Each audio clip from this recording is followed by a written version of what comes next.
This is the Alternative Leader Podcast with Mary Williams, inspiring the leaders of today, getting to the grit and discovering the gold with powerful insights and learnings, helping us to lead with strength, determination, and compassion.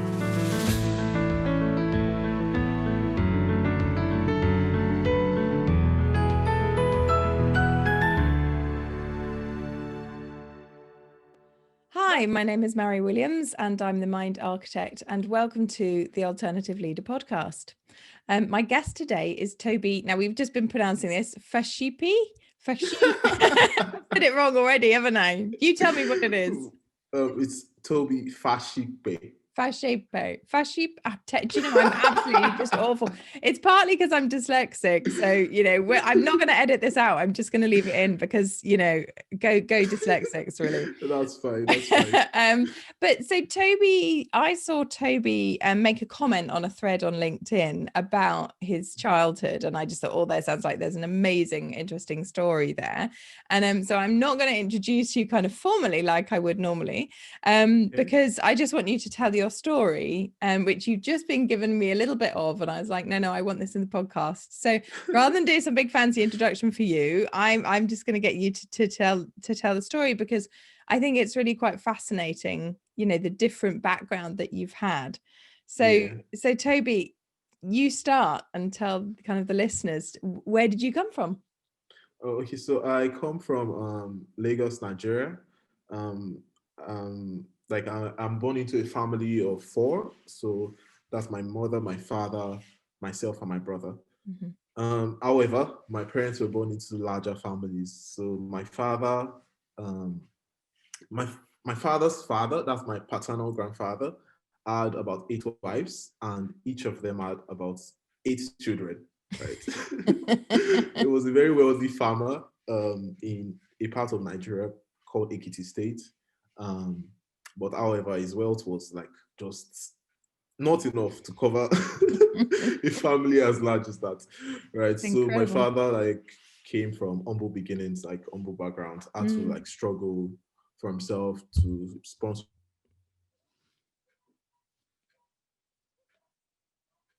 Oh, you froze on us. Hang on, you froze on me there. So I lost you. My father came from humble backgrounds, and then it froze. So if I'll get this bit edited out. So if you can just pick up from there. Okay, so my father came from a humble background. So he had to struggle to take himself through school. He did some very menial jobs like clearing farmlands, selling firewood and stuff like that. So he did all of that.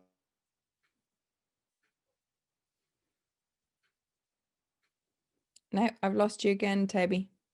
Family had to cater for. Hang on, I'm losing your signal quite a lot. Oh, damn. Oh, yeah, I'm receiving some text messages. Maybe that's what it is.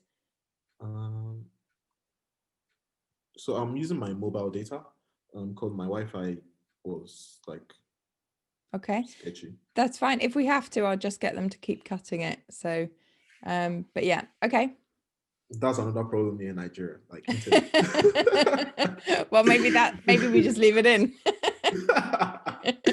Okay, so yeah, like I mentioned, my father had to struggle to pay his own fees in secondary school. He paid for some of his siblings to right from when he was a teenager, right?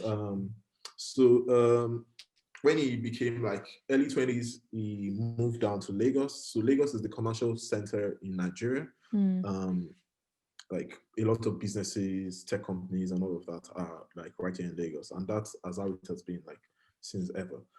So he moved down to Lagos and came to make a living for himself. He was working as an electrician. He made quite some money, right? And was able to afford apartments, get married. My parents never actually had an official wedding, right? So there was no day that they went to a church or had a feast to say, this is your lawfully wedded wife, right? They just decided. They just decided. Yeah. They just decided to live together, and that's how it has been. Although their parents recognize that, they are married to each other, right? So my parents gave birth to me in 1996.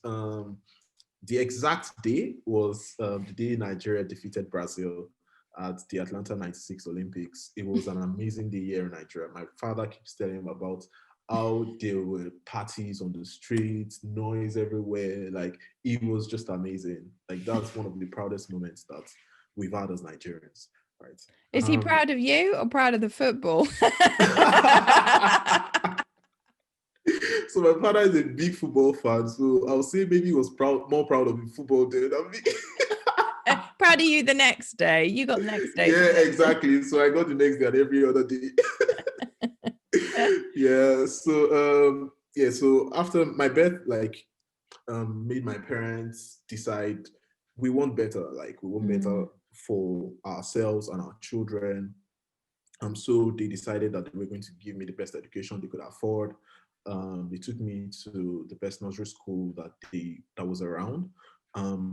It's called Caleb International. It's still like existing in Lagos, Nigeria today. Actually, they've even expanded and they have a university, right? A private university. So it was very expensive for my parents, but they took me to that nursery school anyway. When they had my brother, that's 2 years after me, in 1998, they took him to that same school as well. So by the time I got to primary two, the fees were now much more expensive and my parents could no longer afford to pay, right? So they had to withdraw myself and my brother and take us to a more affordable primary school. So one of the moments when I started to realize that my parents were not really rich was in primary school. I think it was either primary one or two. There was an excursion that was being organized by the school. They were taking like students to London just to see like the place, learn new culture and all of that, right? And I told my parents about it, but they just dismissed it and were like, "Oh no, you can't go for this. We can't pay for this and all of that." So I was thinking, oh, my parents don't want me to mix with my friends. They don't want me to like go out and all of that. And I was not happy. But later I realized that they just couldn't afford it. And that's why they were getting angry, right? So like by the time I actually think I grew to realize my parents were not rich very early in my life.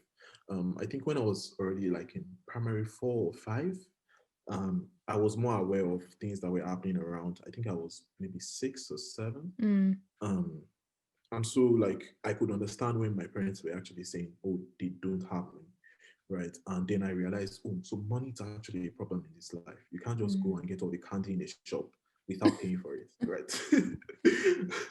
So like I started like being more conscious of the things I asked for. I didn't have a lot of toys growing up, so I always dreamt of having a wireless toy car, but my parents couldn't afford it. Like that one in Home Alone, like that wireless toy car in Home Alone. Like I really wanted to have it, but my parents couldn't afford it, right? But they got us other things, right? They got us walkie-talkies, toy walkie-talkies, as much as they could get. They actually got it, right? And like one of the best things that I think my parents gave me, right, apart from education now, right, is the Sega Mega Drive. Like, so I'm a big video game lover. And my father introduced my brother and I to video gaming.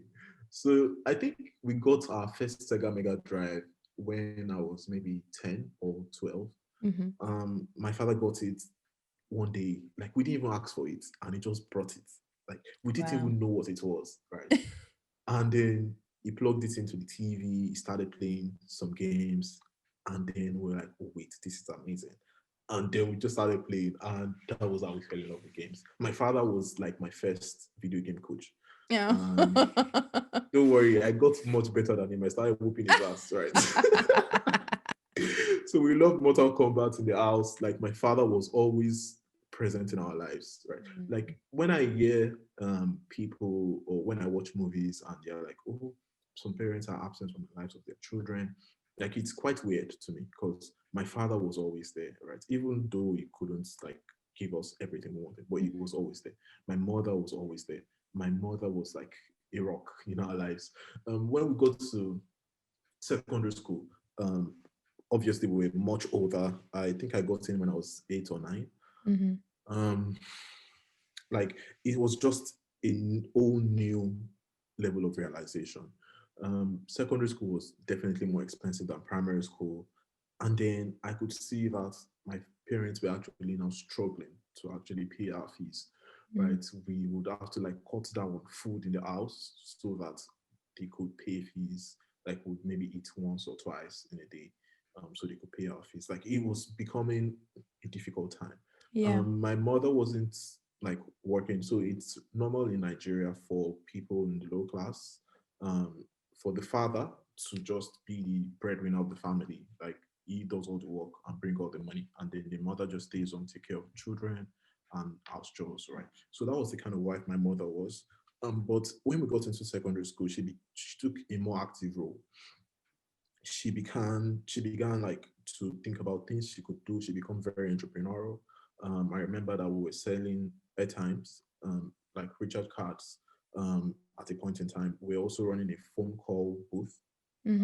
At a point in time, and we used to help with that. Like when we get back from school, we stay in the phone call booth. Like we stayed there till like sometimes 9 p.m. Like it was like when I think about these days now, it's just amazing. Like people literally didn't have mobile phones. Like they would come to a phone call booth and stay on a queue to pay for 1 minute to use the phone. Like it was just a crazy time.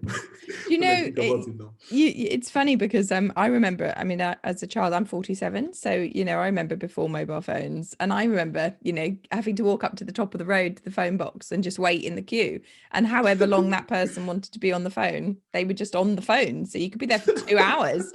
You could be in this queue for 2 hours. And then you're standing in the phone box with all these people looking at you thinking, I just want to make my phone calls. And it's unheard of now, isn't it? To have Yeah, that. it is. It is actually. It's just amazing. Like although like people didn't have to wait for 2 hours like in Lagos because it was quite expensive for you to use the Yeah, phone for a got your minute. 1 minute. Exactly. So I think the longest I remember is someone staying on the phone for like 12 minutes, and like the also people behind him were just already angry and all of that because Lagos is a very fast moving place. So like people want to just get in, do things and go Yeah. out and all of that, right? So it was crazy for someone to have to wait in a queue for 12 minutes. So yeah. So I remember those Okay. times, right? And I remember like one of the worst days of my life. I was in the phone booth with for my mother. It was afternoon. We used to sell recharge cards too at the time. And then this random person came and wanted to buy airtime and gave me a very high value currency. I think it was 1,000 naira. That's like the highest denomination we have in Nigeria. And he wanted to buy airtime for 100 naira. So I had to give him 900 naira change. And I didn't have change. So I had to go look for change, right? Instead of me to like carry the rest of the recharge card with me, I left it in the store, right? So I left it and then I left the customer and then went to look for change. By the time I returned, he had vanished with the entire cards. Like Oh, it was a very hard time. Like my parents, I couldn't go home. Like I just stayed out. I didn't want to go home because I knew my parents were going to be so mad and so disappointed. Because like I knew that was all the money we had, right? Literally yeah. all the money we had. We literally used to borrow money to buy recharge Yeah. cards, sell, take our profits, and then loan another one. Yeah. Right. So it was a really tough day for me. I didn't know how to tell my parents that I had lost like practically all the wealth that they had, right? But eventually, I told them I go flogged in Nigeria. It's normal to like flog children.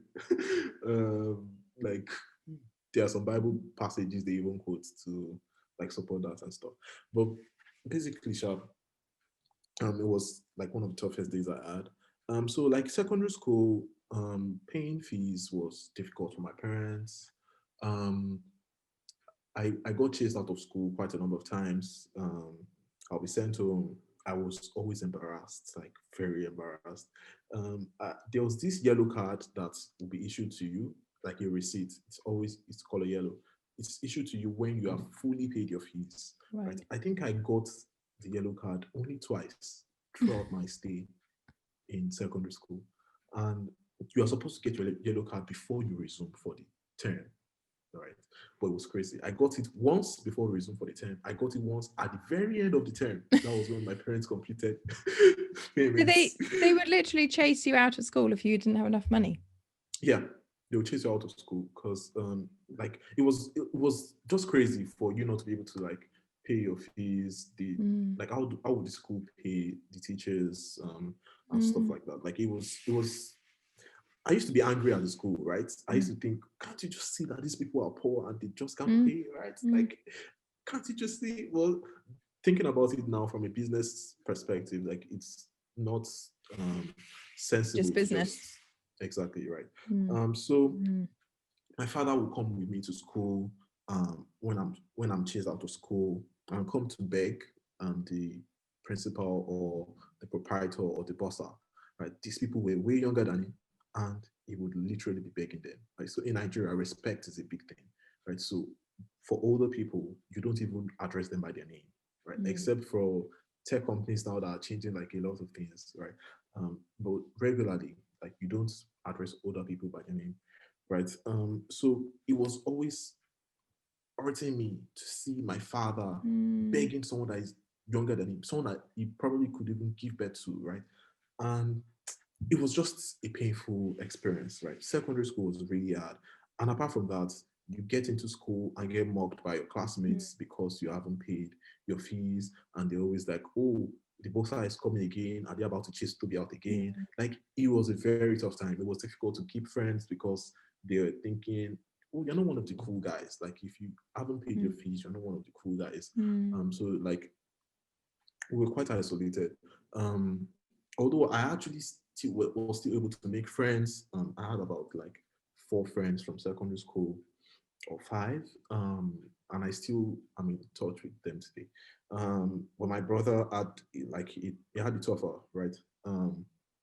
He used to get mocked like a lot in his class. I used to go there to like go and defend him. Oh yeah, you guys should stop picking on my brother and all of that stuff.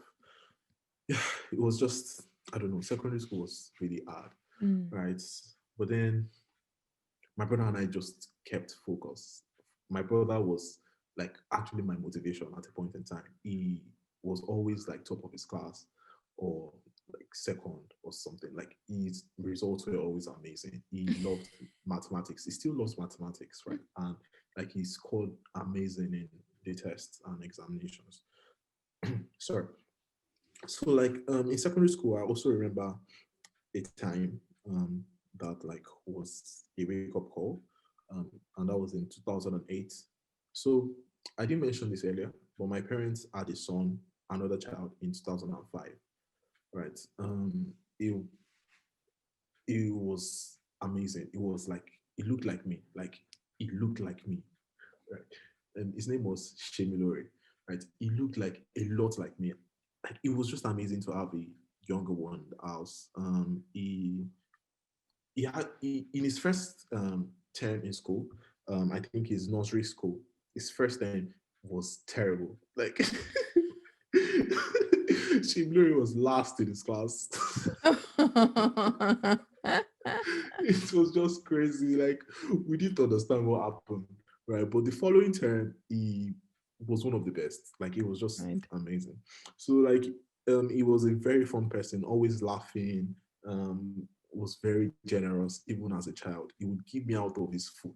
Like it was very generous, right? But in 2008, a day like that, we picked him from school, came home, and then he slept, and he just woke up and like vomited and defecated on himself, like at the same time, and then he was running temperature, like he was really hot. That day they took him to hospital, but then my parents didn't come back until like 4 hours later. It was late in the night, and my father was like just telling us. My brother and I were in the phone booth, and my father was just came and told us, just pray for your brother. He made us laughing and all of that, and I was like, you guys are laughing? Do you know what's wrong with your brother? Just pray for him and all of that. And then he left us and went back to the hospital. And then like an hour later, my mother came home with my father and she was in tears. And I was wondering like, what's the problem and all of that. As he just kept crying and kept crying and kept crying. And then told us that Shemiri had passed away. Like it was a really difficult day um, for me, for my brother, for all of us as a family actually. My parents didn't eat for like 4 days. They didn't eat, didn't, they were just there brooding every single day, right? Our neighbors actually rallied around us. They tried to take care of me and my brother, gave us food, water. There was that was when I actually even also realized that there are a lot of good people with good arts in the world. Right, there was this small scale trader. He's from the northern part of Nigeria. His name was Umaru. Umaru, he sells like basic food items, candy, bread, milk, sugar, stuff like that. He gave us milk, sugar, tea, bread for free, like for like 5 days. Right. It was something that really touched my heart. And every time I remember that guy, I just feel a lot of love, right? So my parents like eventually like got past that phase of their lives.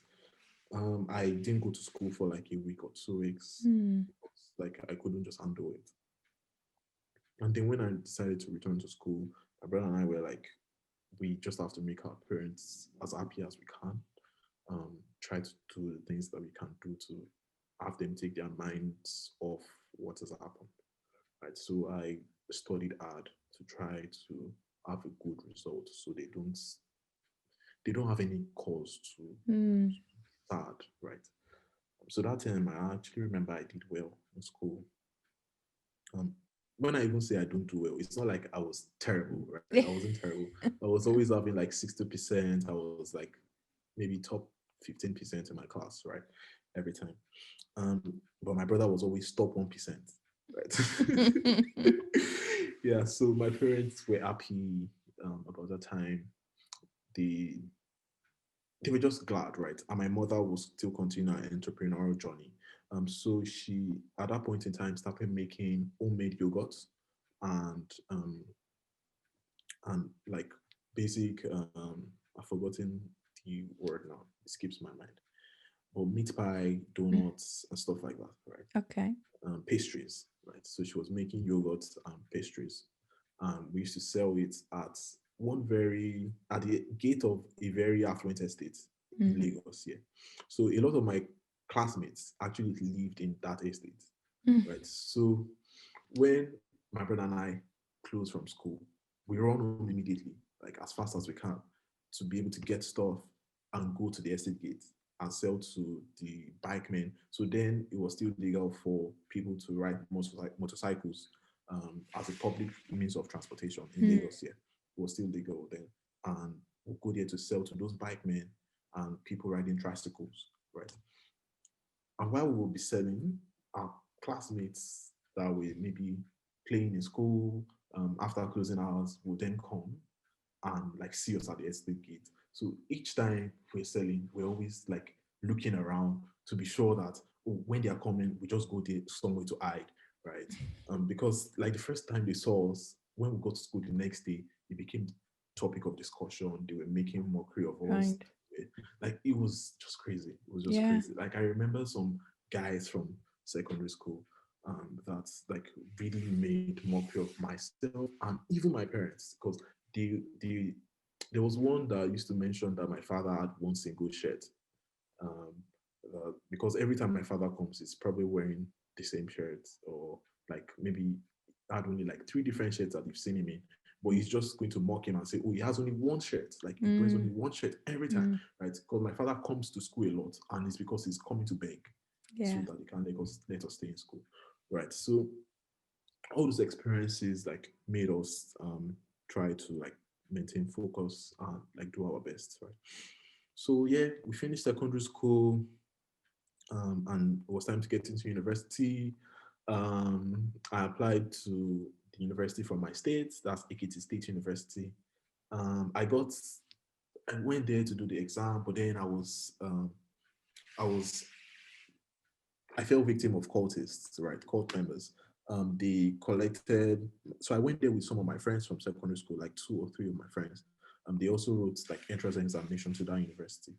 So when I finished my paper, it was their turn to write. So I was waiting for them outside the exam hall, and those cultists came and harassed me, collected their phones from me.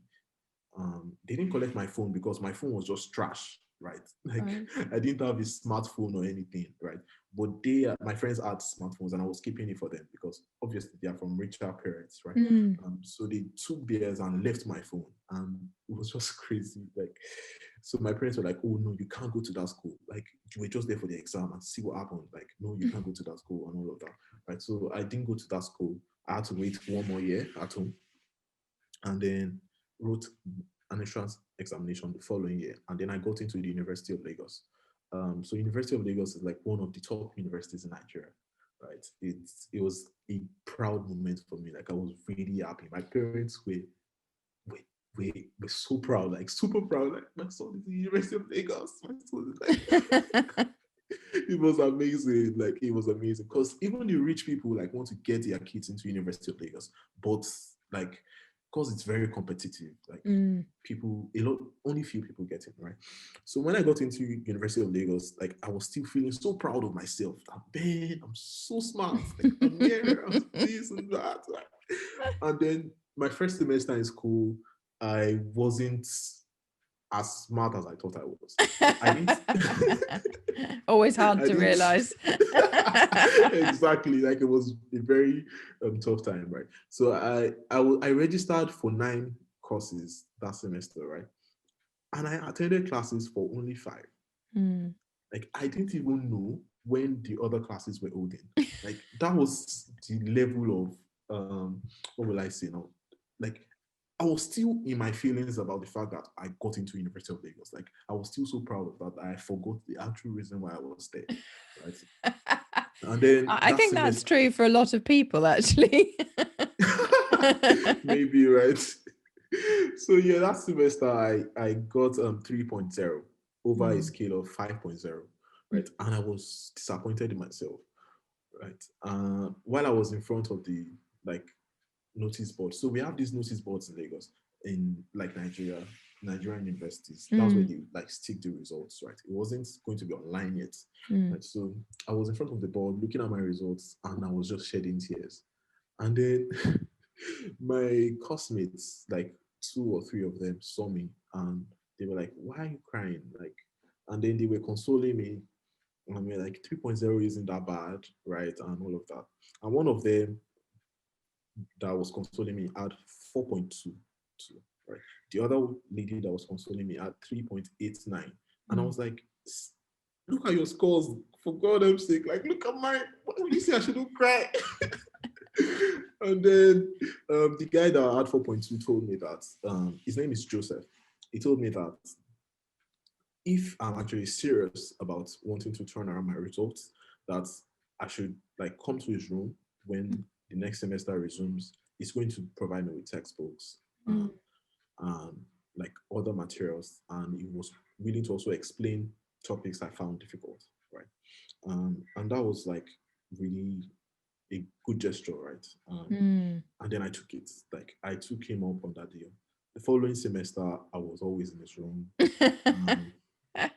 That's so kind. We even resumed before like the actual date of resumption. So we got to school like a week before we're supposed to resume, right? And then he got me the textbooks, and then I started studying before um, the semester actually started, right? And that was because he told me, like, he got me the materials, and then I was going to keep the textbooks, and then he said, "Wait, why did you get the textbooks if you're not going to read them right now?" Like, and then I was like, "Oh, wow. So this is a thing, like studying before the semester actually starts, right?" And then and then I started studying, and then he got to explain stuff to me and all of that. And we became like really good friends. Right now, I even call him my brother. And funny thing is, he looks like me. So when people saw us in school, like by the time I was in my 3rd year, we were already so close that people actually thought we were blood Right. related. So they thought we were siblings and stuff, right? So that second semester, like in school, right? After the one where I had 3.0, and then Joseph like started being my study guide, right? I made 4.0 that Wow. semester. Like, yeah, it was amazing. Like it was a big jump, right? And that was when I actually now felt, wait, I'm actually smart. I only have to study. And then like everything changed from that moment onwards.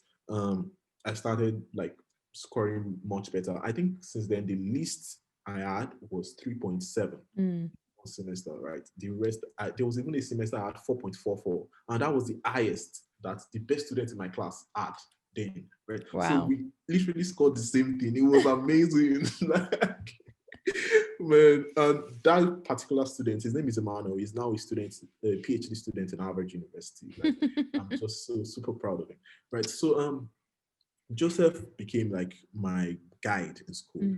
Mm, He was very concerned about, I don't know why, but he was very concerned about me making something tangible out of my lives, or mm, out of my life. Maybe because I already told him about my story, right? mm. And he has a similar story, right? So he not only made me like realize what I have to do academically to succeed, he started showing me that I can actually do extracurricular activities while I'm being an excellent student. So he advised me to take up leadership positions. He was Mm. doing the same, right? So we took up leadership positions in my department, and then in my final year, I was the vice president of the student association for my faculty. That's Right. Faculty of Arts. Like it was really brilliant, right? And I was doing all of these extra responsibilities, and I was getting like my best results ever. Like it was Gosh, just it's interesting. amazing, right? So yeah, that was a wake up call for me, and that was like the ground where I built like resilience and strength in myself. My brother also joined me in the University of Lagos when I was my third year, right? He came in to study computer sciences. Joseph also spoke to him because I had to tell Joseph to speak to him because the impact he had in my life, like he had to pass that on to my brother, right? So he spoke to my brother, told him about scholarship opportunities, all of that. Um, and then like my brother he also became like, I don't know, a big deal like in school. So in his first semester in school, he didn't make the mistakes I made. He made 5.0 or 5.0. Wow. Like it was just mind blowing, right? He was best student in computer sciences. In the second semester, he applied for scholarships and got them. Like the first time in my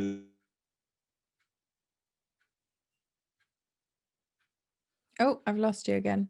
in their bank accounts. Hang Like, on, hang on. I just lost you.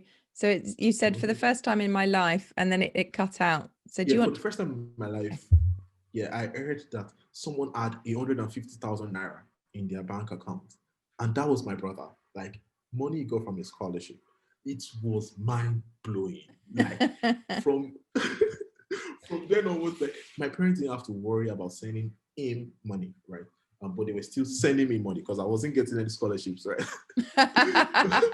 So yeah, so my brother like became a really big source of joy, pride, and motivation for me and like everyone around him.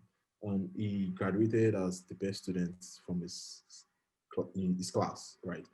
So he finished with I think a 4.7 something, right, out of 5.0, like mind blowing. And in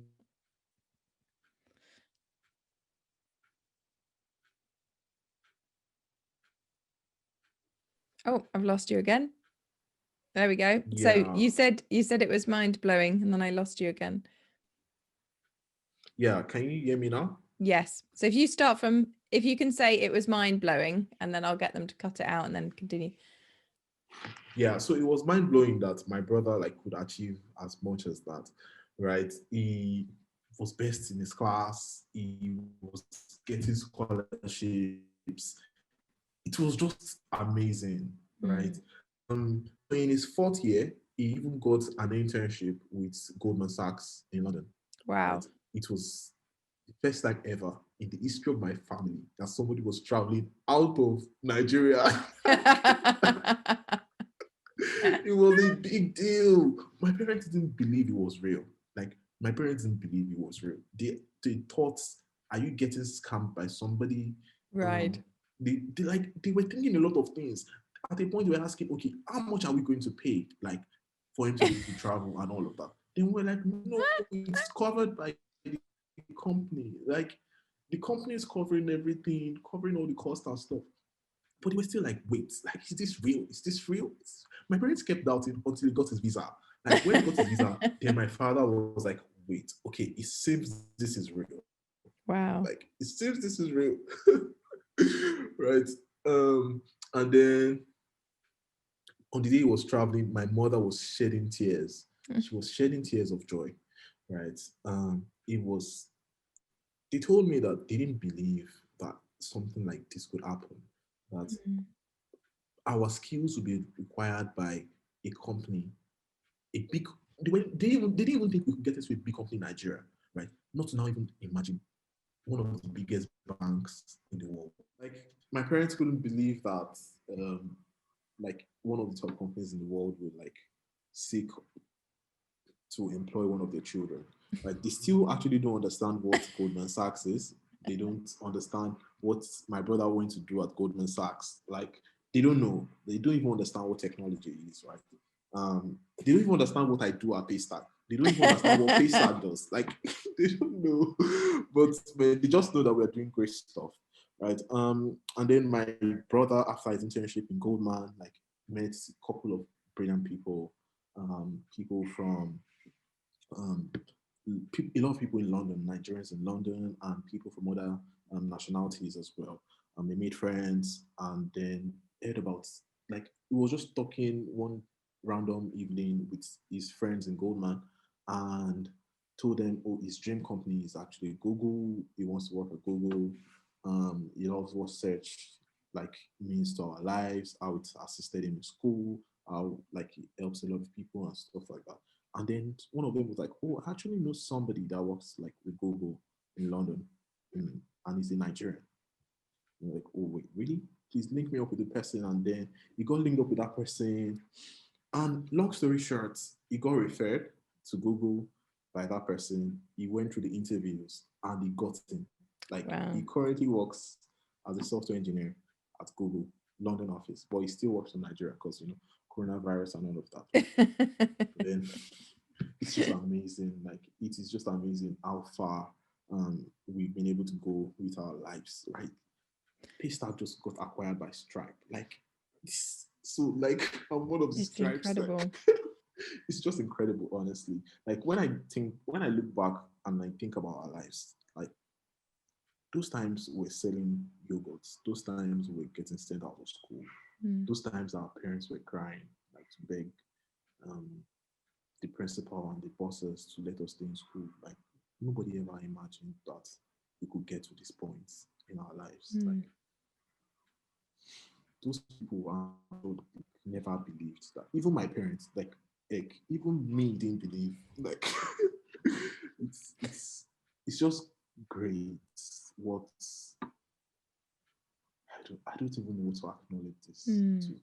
Like, my parents first, their devotion to ensuring that we got better than we got, right? Better opportunities, right? At least the fact that they were able to sponsor us through school positioned us to be able to take on these kind of opportunities. And that's one thing that we really appreciate them for. And then the friends that we met along the way, the challenges that shaped us to be stronger. Like, I did I I've grown a tough skin against people, against naysayers, right? I've grown a tough skin against naysayers. Even when people are like, oh, this is a big challenge, you won't be able to get through it and stuff like that. Like, I don't even listen to them. I just ensure that I just know I'm going to do what I can. Like, even if what I do eventually fails, I will ensure that I fail on my own terms, right? I will ensure that I actually tried before I just give up, right? And like, that's one thing that my parents like taught us. When I was in SS3, that was the final class in secondary school in Nigeria. The school fees that were to pay was 170,000 naira, right? That is way bigger than any fee my parents have ever paid. Like, regular fees that we're paying in other classes was 45,000 naira. So it was like a big jump, right? My father didn't know where he was going to get the money from. He just said, we're going to pay. We're going to pay. Like, he didn't know how. Like, he literally had to break down the payment into a series of installments. I remember days where he paid 5,000 naira. I remember days where he paid 2,000 naira. Days where he paid 10,000 naira. He just kept going and going and going.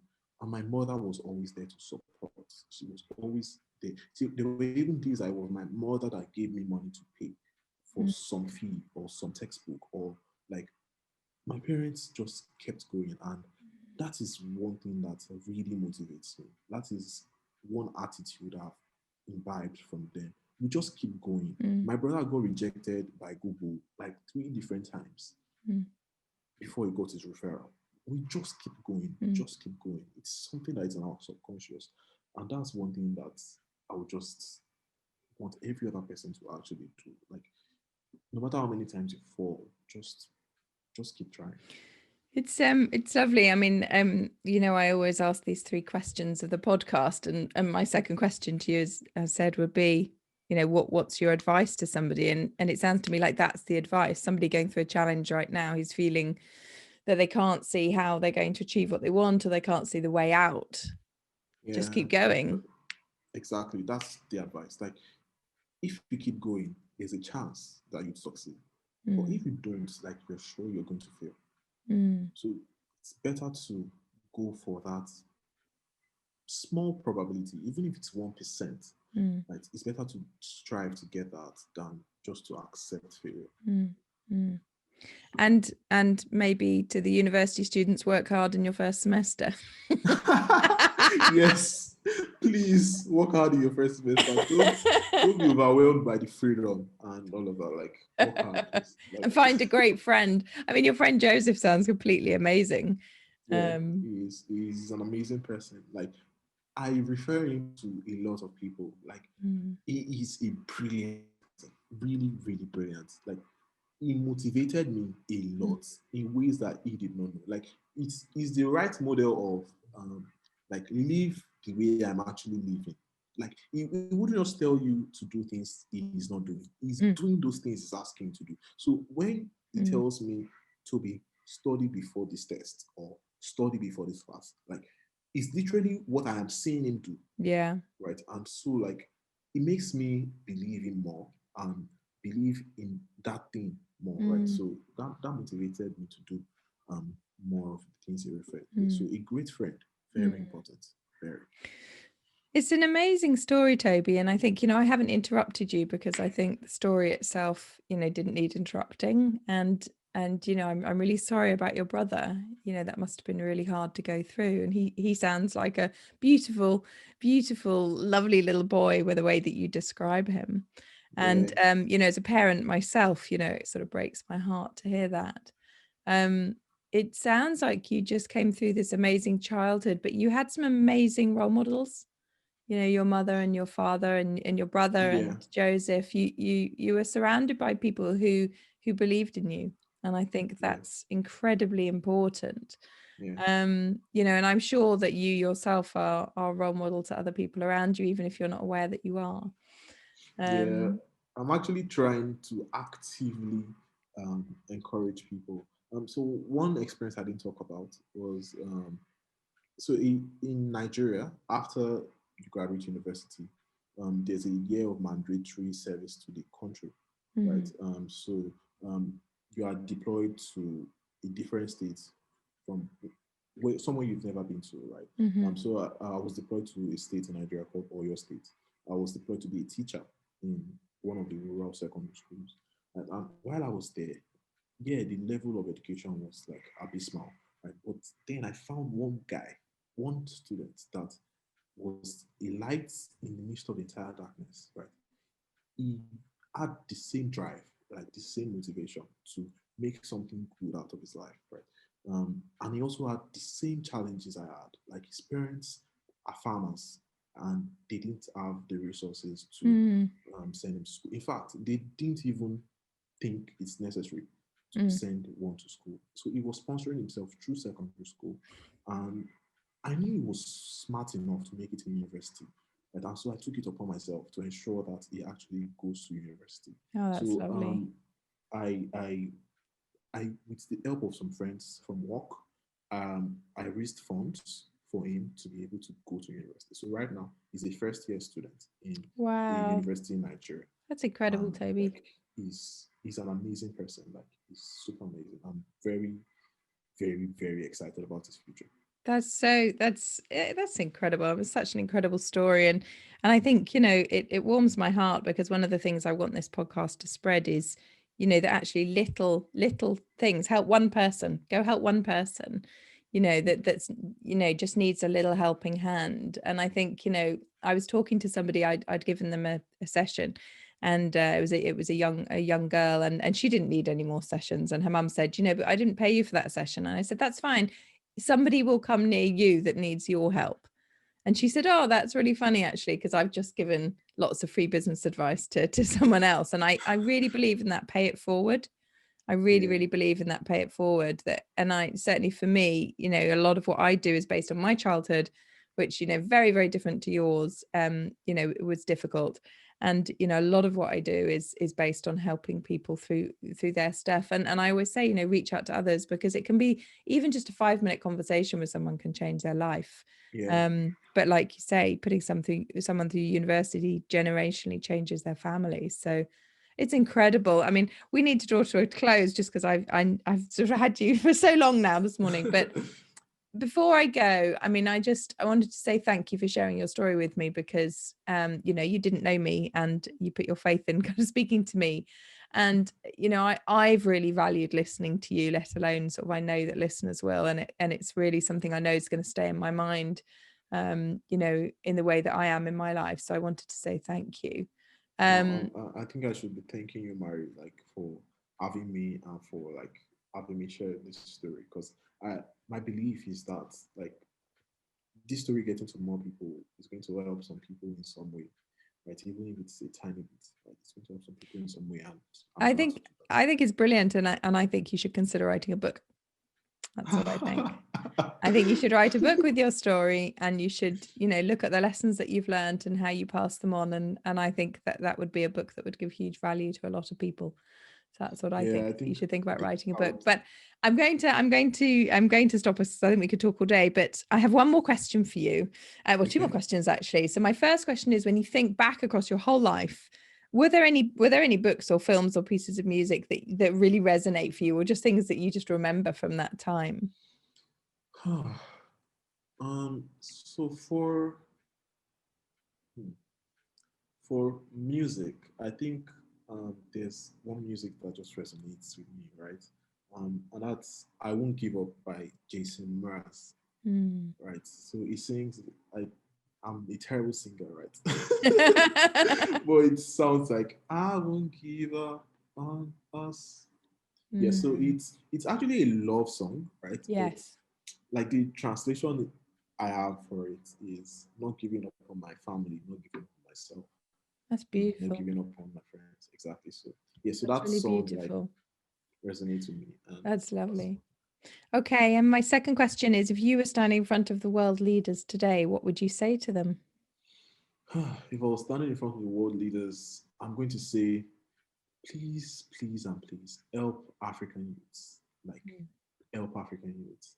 Um, in Africa, we have a lot of promising people, a lot of them, and a lot of them are working their asses off. Like Mm. people who are working really hard, right? But they just need some form of support, Mm. right? A lot of people are getting helped by the tech ecosystem that is building right here in Africa, Nigeria, Lagos, especially, right? But we need more people to Mm. come in. We need more people to come and help as many people as possible. Mm. We need more private schools. We need people to think about how to solve African problems like education. Like we know, like there are different models that I've read about Mm. in Europe and North America. Like there are models like basically similar to subscription models. They are pay after graduation or after you get a Mm. job models, right? Mm. Like if we have those kind of facilities here in Nigeria, like I'm telling you, even in Africa, like generally, I'm telling you that you are going to find a lot of people that are going to make a like great use of those opportunities, right? And so that's what I'm going to say. Like, just come to Africa and try to solve African problems so that these youths can thrive.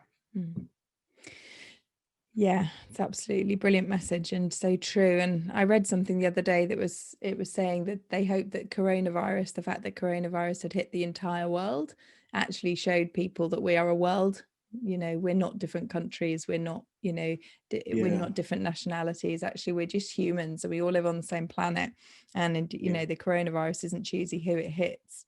And you know, hopefully that this shows us, you know, you rich, poor, do you know what I mean? It doesn't matter where you are, you're equally affected. And maybe this gives us a sense of togetherness. You know, maybe that's something good that come out of it, is a sense of togetherness. And I hope that's true. I really hope that's true. I also hope so as well, because like everybody following the same news every single day, being bothered about the same exact virus, the same exact thing, like having the same nightmares, like nothing shows us that we are one more than that, right? And I hope like everybody takes that. Absolutely.